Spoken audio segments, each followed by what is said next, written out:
Hi, thank you for watching my first YouTube tutorial. Today I'm going to be teaching you how to put a Game Boy emulator on your calculator. And as you can see, it runs just like a real Game Boy. It has all the features, runs about maybe half or two-thirds of the speed of a real Game Boy. And right now I'm playing Pokemon Red, but you can play any game as long as you have the ROM for it. So here we go. So to put the Game Boy on your calculator, you're going to need a calculator, either a TI-89, a TI-92, or a Voyage 200.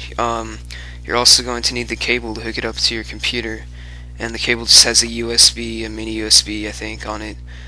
And you're going to need a computer to hook it up to. Now you're also going to need a program called HW3Patch, and I'll post the link to download it in the info section on this video. But I'll teach you guys how to install that later.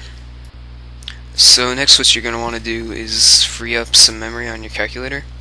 So to do this, turn on your calculator, hit the home button to get to your home screen, and then go to your varlink menu by hitting second minus, and it just gives you the menu. You can scroll up and down, and go to your flash memory by hitting second F2. This is where all your flash applications are kept. This is what you're going to want to delete, like most of them, whichever ones you don't want. I've already deleted mine, so there's only 2 or 3 left on there. But to delete them, hit F1 and then scroll down to delete, and just hit delete. So also, to check your memory, you can hit second 6, and that'll bring up the memory menu. You can see your RAM free and your flash ROM free. Your flash ROM is going to be needed if you want to store game files. This is a very memory intensive program, so you're going to need a lot of that free. And you're also probably going to want to reset your RAM before you start. And to do that, hold left, right, second, and on.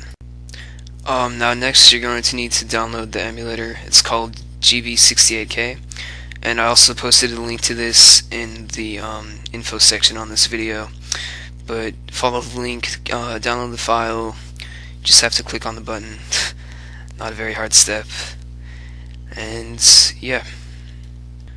Now next, you're going to have to get some game ROMs.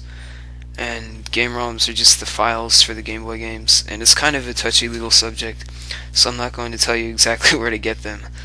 But use Google. That's a good hint. The ROMs have to be for the Game Boy original files only. They can't be Game Boy Color games. I mean games made specifically for the Game Boy Color or Game Boy Advance games. So the next thing you're going to have to do is you're going to have to convert your ROMs into files that the Game Boy can read. And the GB68K file has a program in it called cartconvert, so take that out, put it in some folder, and then go to your command line by hitting start and then run. And then once you have that open, browse to the folder you have cartconvert in, select cartconvert.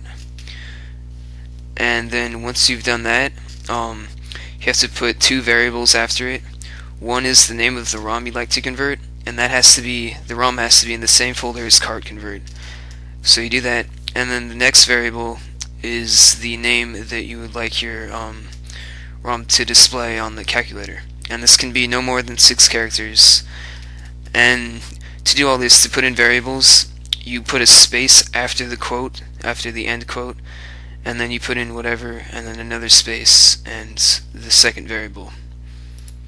And once you've done this, it should create several files that the Game Boy should read in the same folder as cartconvert. Now next, you're going to need to put the Game Boy emulator files onto your calculator.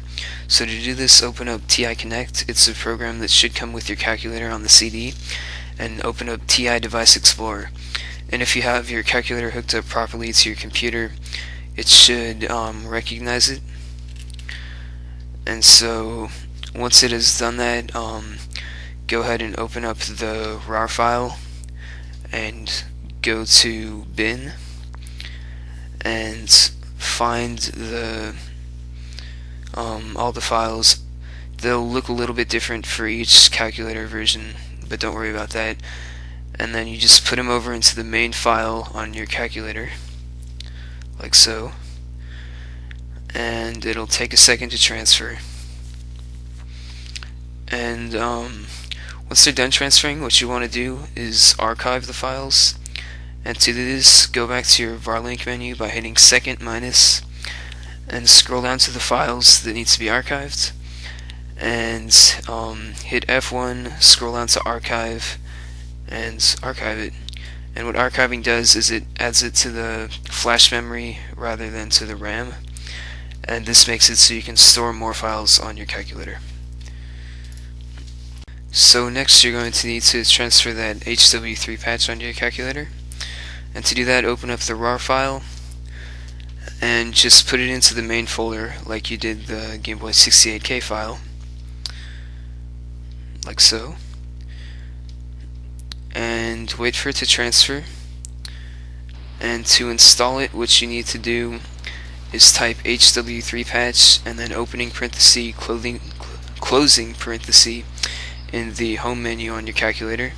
Hit enter, and then once it installs you need to go and archive it. And be sure to archive every file that you put on your calculator, because you'll run out of memory otherwise. So finally what we need to do is put the ROMs that we downloaded onto our Game Boy so we can play the games. So to do this, open up the file where you save the ROM, take the card converted files and put them into the main folder of your calculator. And you can only transfer 3 files like this at a time, because otherwise the calculator will run out of RAM.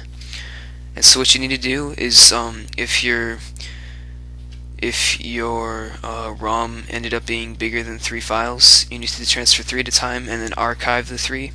And once they're done archiving, you can transfer another 3 and archive those, and keep doing that until the entire ROM is on the calculator.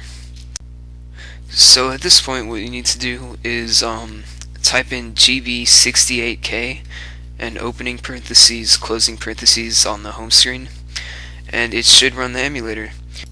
Now the emulator comes with a few features you can mess around with.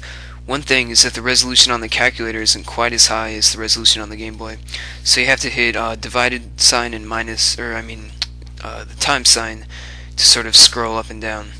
The other thing is that if you hit escape, it'll open up this little menu, and it'll give you a bunch of options. One thing is frame skip, and if you turn that up higher, it'll make the game a lot choppier, but it'll make it run faster, because the games can't all run at full speed, because the calculator is much more limited than the Game Boy in terms of resources. There's a few other options you can mess around with. Most of them are just, if the game's not working, try turning them on and off, because some games only work with them on and only work them off. So yeah, other than that, enjoy the Game Boy. Hope you like this video, and subscribe if you want more.